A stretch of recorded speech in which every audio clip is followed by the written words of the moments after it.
সালামু আলাইকুম, hello everyone. চলুন এখন থেকে শুরু করি।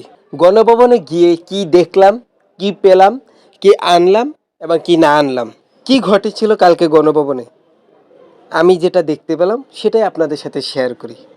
Let's go. প্রথমে আমি দেয়াল টপকিয়ে লেকের পাড় থেকে ঢুকে পড়ি, কারণ গেটে যে এত পরিমাণ ভিড় ছিল যেখান থেকে ঢোকা কোনো দিনই সম্ভব নয়। তাই আমি আমার ফ্রেন্ডসদের নিয়ে একেবারে দেয়াল টপকেই ঢুকে পড়লাম লেকের পাড় দিয়ে। ঢোকার সাথে সাথে আমি অসাধারণ দৃশ্য দেখতে পাই, যেখানে দেখতে পাই শত শত মানুষ লেকের পাড়, কেউ মাছ ধরছিল, কেউ লেকের পাড়ে হাঁটছিল, এমনকি কিছু মানুষ আবার লেকে গোসলও করছিল। আবার কিছু মানুষ বঙ্গবন্ধুর মূর্তিটাকে ছেড়ে দেয়নি, সেটাকেও তারা চুবিয়েছে এই লেকে।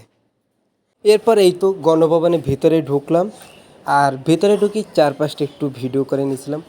এত জনগণ ছিল যা বলার বাইরে, সব জায়গায় শুধু মানুষ আর মানুষ, সামনে পিছনে ভিতরে শুধু মানুষ, হাঁটার মতো তেমন জায়গা ছিল না। তারপর কোনোভাবেই চারপাশটা একটু ভিডিও করে নিলাম, আর সারাদিনের পর চেহারার যে অবস্থা। এরপরে এই তো এখন ভিতরে ঢোকার চেষ্টা করতেছি, দেখা যাক কতটুকু ঢুকতে পারি। আর ভিতরে যা বলার মতো না, মানে মানুষ আর মানুষ। এই তো ঠেলাঠেলি করে কোনোভাবে একটু ঢুকতেছি, কারণ গণভবন তো দেখারও একটা শখ, কিছু পাই বা না পাই কিন্তু দেখার তো একটা শখ আছে।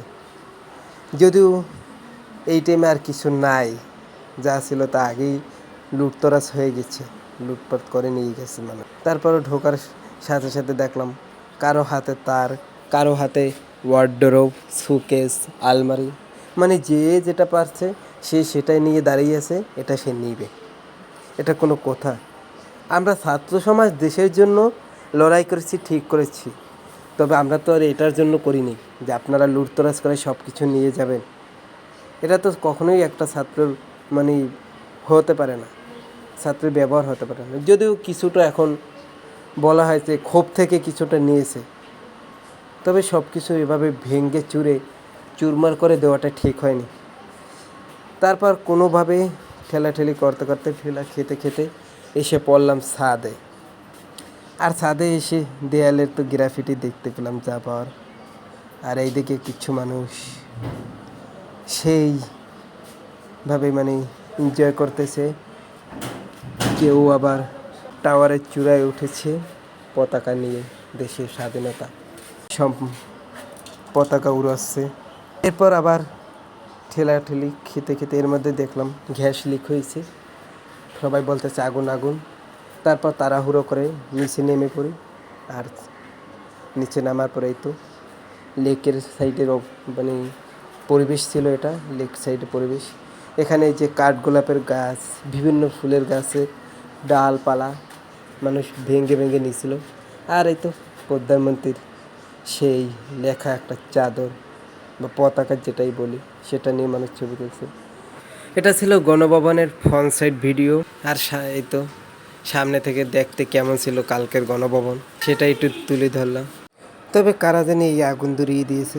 তবে দুঃখের বিষয় হলো এভাবে আগুন ধরানো তো ঠিক হয়নি, এটা তো আমাদের সম্পদ, আমাদের এই দেশের সম্পদ।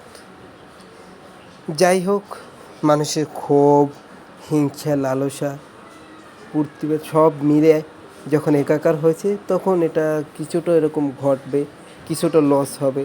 এটা এখন বলেও কাউকে মানে বোঝানো যাবে না, আর কেউ মানবেও না। যাই হোক, এদিকে দেখছিলাম ধাউ ধাউ করে সেই গাড়িগুলো জ্বলছিল, আর মানুষ ভিডিও করছিল। মানুষ এত মানুষ সমাগম ছিল যা বলার বাইরে ছিল। যাই হোক, এরপর আমরা চলে যাব, মানে বের হওয়ার জন্য এসেছিলাম গেটে, কিন্তু গেটে অবস্থা দেখে তো পুরাই আশ্চর্য জিনিস। সব মানুষ রিক্সা, ভ্যান, যে যা পারছে তাই নিয়ে আসছে খাট, শোকেস আর সোফা, আলমারি নেওয়ার জন্য। আরে ভাই, এগুলো কি আপনার সম্পদ? আপনি কেন নেবেন এগুলো? এটার জন্য কি আমরা যুদ্ধ করেছি? এটার জন্য কি আমরা এই লড়াইটা করেছি এত বড়? এটা দেখে মনে হয় যে স্বৈরাচার দূর হয়েছে, কিছু লুটতরাজ বের হয়েছে। যাই হোক, এগুলো আমাদের কাম্য না ভাই, এটা আমাদের করা উচিত হয়নি। আর এগুলো মানে এমনভাবে নিচ্ছিল বুঝে জানি নিজের সম্পদ, সে তার বাসা পাল্টাচ্ছে, নতুন কিছু করতেছে, এক একটা ফ্রিজ, এক একটা খাট, চোখে আলমারি, কত বড় বড় সম্পদ। যাই হোক, ছোটোখাটো জিনিস মানুষ হাতের কাছে পাইছে নিচে, এটা মানা যায়, কিন্তু এত দামি দামি জিনিসগুলো নেওয়া তো আর মানা যাচ্ছে না আমাদের জন্য।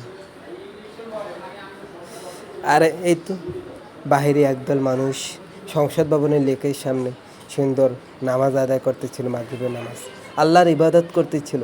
এটাই হলো আমাদের জন্য উত্তম কিছু দৃশ্য, সুন্দর দৃশ্য। আর এরপর গণভবনের ঠেলাঠেলি খেয়ে তারপর সেই দেয়াল টপকে কোনোভাবে আবার বেরিয়ে আসলাম। আর এই তো সারা রাস্তাটা হেঁটেই বাসায় আসতে হয়েছে।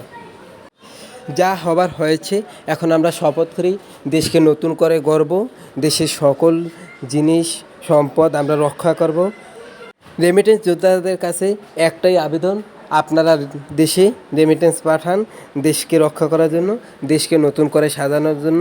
ভালো থাকুন, সুস্থ থাকুন, আবারও দেখা হবে নতুন কোনো ভিডিওতে।